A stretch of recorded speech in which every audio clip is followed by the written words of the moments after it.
I think of what happened yesterday or just recently with Facebook, where they've, developed a way to capitalize on the fact that people are sharing information with, 50 million people and other people who are of a like mind.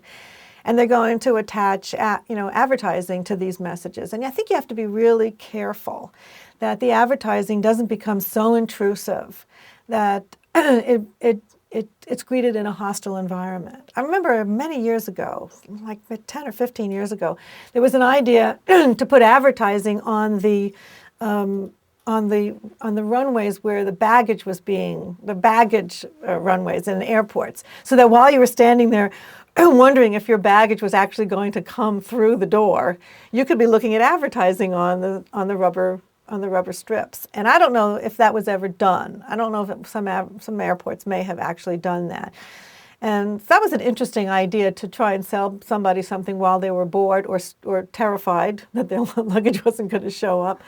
I don't know that that was ever done in great numbers. I certainly don't remember seeing it in the travels I've done. But you have to be careful when you surround the consumer with advertising messaging that you don't irritate them in the process. And that means that you have to be entertaining.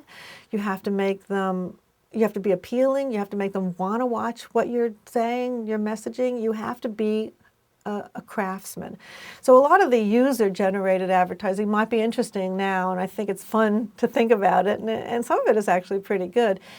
I think it's still an art form. Advertising and the creative end of advertising still needs artists and craftsmen and people who are good at storytelling and creating imagery and making things beautiful and interesting to watch. So I don't know that the user-generated commercials are going to take over. It's kind of interesting now. I like them. I think it's fun, but it's like a mosaic.